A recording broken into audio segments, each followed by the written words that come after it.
Helena is a 20-year-old astronaut who has spent most of her life on a spacecraft called Orbiter 9. Factors such as overpopulation, global warming, and a toxic environment have sent Earth scientists on a mission to the supposedly habitable planet Celeste. It is believed that it will take another 20 years for her to reach Earth. First, little Helena was brought into a spaceship by her parents, where she grew up. However, 3 years ago, Orbiter 9 quickly ran out of oxygen due to a malfunction in her system. So the parents made the difficult decision to do the unthinkable to ensure their daughter had enough oxygen to reach the nearest outpost. Thus Helena spent the last 3 years alone in a spaceship. Her daily routine is to water her vegetables, exercise, check her health and remember her parents. Story says she's almost depleted of her oxygen supply at this point and she's even having trouble breathing. One day, an alarm goes off on the spaceship, and Helena, who has never experienced such an event, is worried. She immediately goes to the control room for inspection and finds that the spacecraft has a shuttle attached to it. It turns out that her 911 call was finally answered. Helena rushes to the entrance, and when the door opens, an engineer named Alex enters. It's been 3 years since she last interacted with anyone, so she's surprised as well, and she's happy to see him. Alex introduces himself and inspects the oxygen system, but Helena can't take her eyes off him. Probably because she's never seen a man her age before. A few hours later, while Alex is busy with repairs, Helena invites him to dinner, to which Alex agrees. After dinner, Helena keeps asking lots of questions, but for some reason Alex is cold. He only states that he must finish his work and return to the outpost. The next day, Alex successfully repairs the oxygen system and prepares to leave.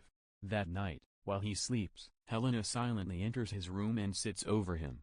While she's busy staring, Alex wakes up and asks her to come down. But Helena, who has been single all her life, says it may be another 20 years before she sees someone again. She then slowly kissed him, and soon there was communion between the two.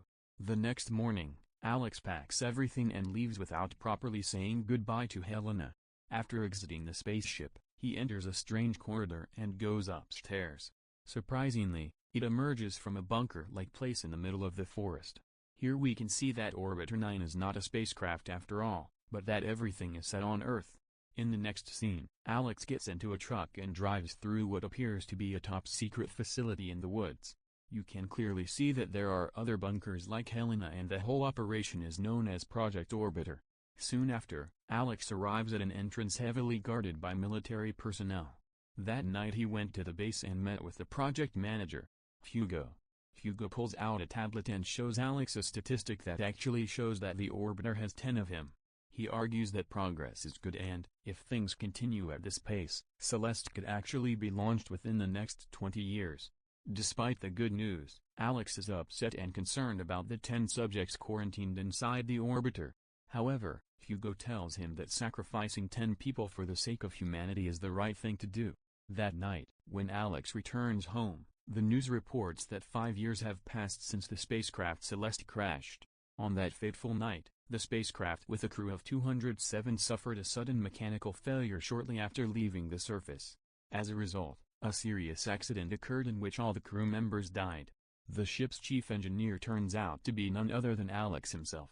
Since this incident, not only have several people died, but humanity has also experienced major setbacks in their journey to find Celeste, and he is riddled with guilt and grief.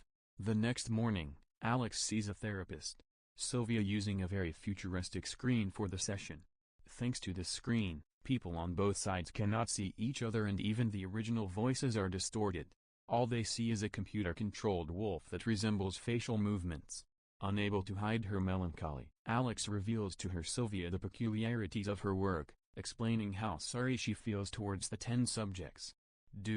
As time goes on, Alex becomes more and more paranoid. He watches Helena's videos and live feeds regularly, so he can't get her out of his mind. One day, he finally decides to gamble everything. He gets in his car and drives to the facility. As Helena undergoes a routine health check in Orbiter 9, the alarm sounds again. This surprised Helena, as her spaceship was far from her outpost.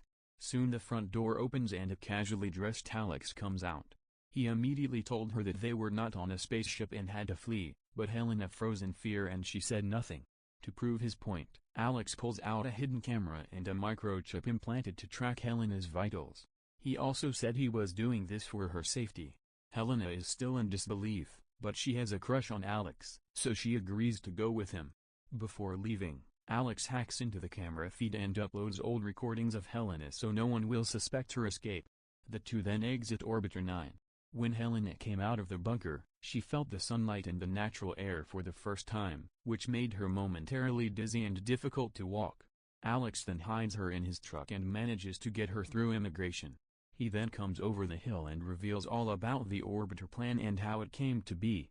The program was designed to acclimate humans to space and facilitate future Celeste launches.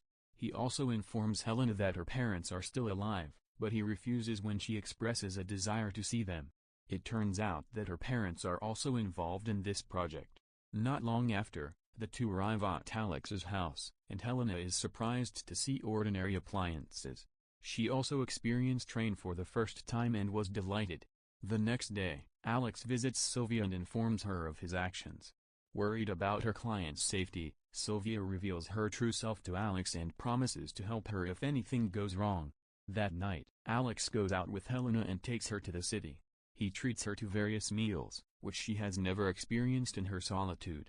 When Helena talks about her ocean, he takes her to her aquarium and introduces her to various fish.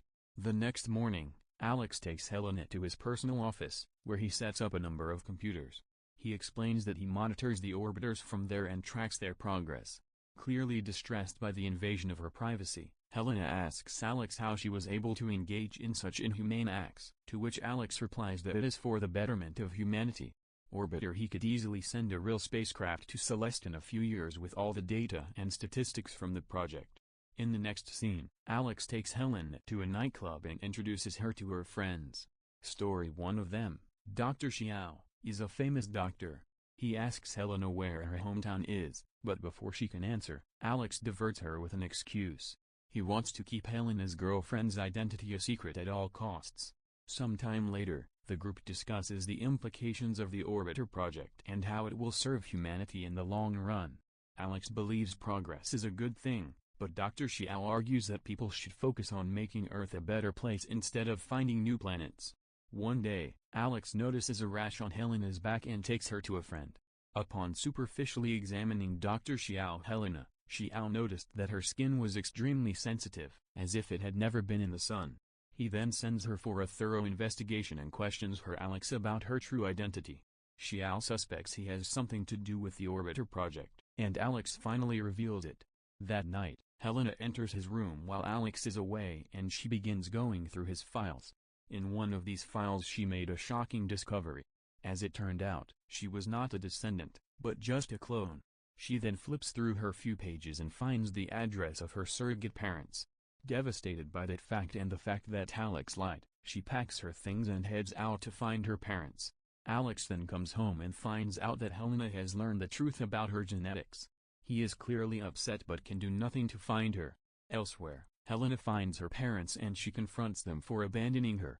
Her compassionate mother tells Helena that although she is a clone, she has the genes of people from different centuries and she is in very good health. At that moment, her father approaches Helena from behind her and ties her to her railing. He then contacts Hugo, but surprisingly her mother stuns him and helps Helena escape. A few hours later, she meets with Alex and accuses him of hiding the truth from herself. Alex had no words to defend herself, just apologized and hugged her. But the problems are just beginning.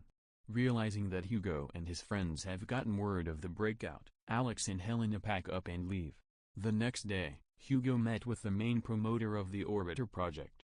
Catherine explains the situation. Predictably, her boss wasn't too impressed when one of her prized assets fled.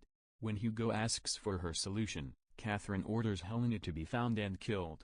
Elsewhere, Alex takes Helena to her longtime best friend. Sylvia asks for a place to stay for her.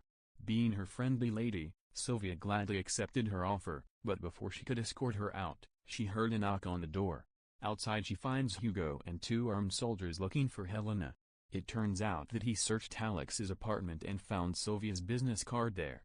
Then the men rush into town and start looking around.